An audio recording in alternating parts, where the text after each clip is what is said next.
गीता सार पहला अध्याय। सांसारिक मोह के कारण ही मनुष्य मैं क्या करूं और क्या नहीं करूं इस दुविधा में फंसकर कर्तव्यच्युत हो जाता है। अतः मोह या सुखासक्ति के वशीभूत नहीं होना चाहिए। दूसरा अध्याय। शरीर नाशवान है और उसे जानने वाला शरीर ही अविनाशी है। इस विवेक को महत्व देना और अपने कर्तव्य का पालन करना, इन दोनों में से किसी भी एक उपाय को काम में लाने से चिंता शोक मिट जाते हैं। तीसरा अध्याय। निष्काम भाव पूर्वक केवल दूसरों के हित के लिए अपने कर्तव्य का तत्परता से पालन करने मात्र से कल्याण हो जाता है।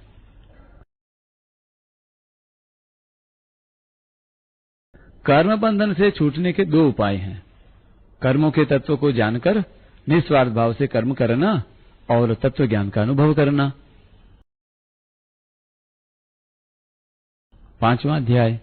मनुष्य को अनुकूल प्रतिकूल परिस्थितियों के आने पर सुखी दुखी नहीं होना चाहिए, क्योंकि इनसे सुखी दुखी होने वाला मनुष्य संसार से ऊंचा उठकर परम आनंद का अनुभव नहीं कर सकता।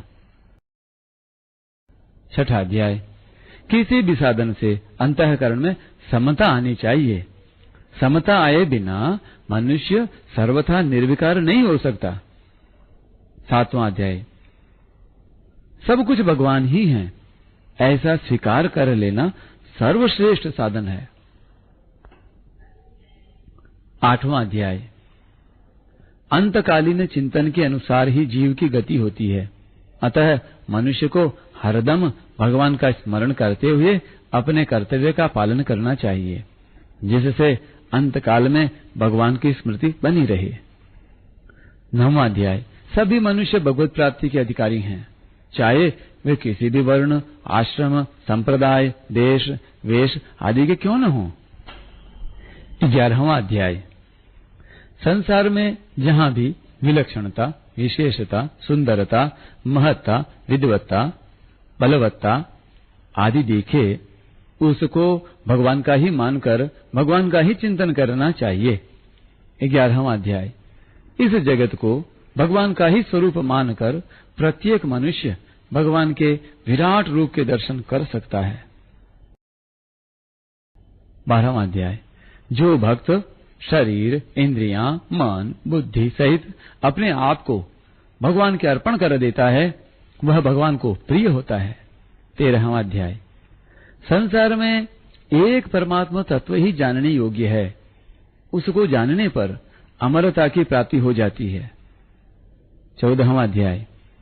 संसार बंधन से छूटने के लिए सत्व, रज और तम, इन तीनों गुणों से अतीत होना जरूरी है। अनन्य भक्ति से मनुष्य इन तीनों गुणों से अतीत हो जाता है। 15वां अध्याय। इस संसार का मूल आधार और अत्यंत श्रेष्ठ परम पुरुष एक परमात्मा ही हैं, ऐसा मानकर अनन्य भाव से उनका भजन करना चाहिए। 16वां अध्याय। दुर्गुण दुराचारों से ही मनुष्य 84 लाख योनियों एवं नरकों में जाता है और दुख पाता है।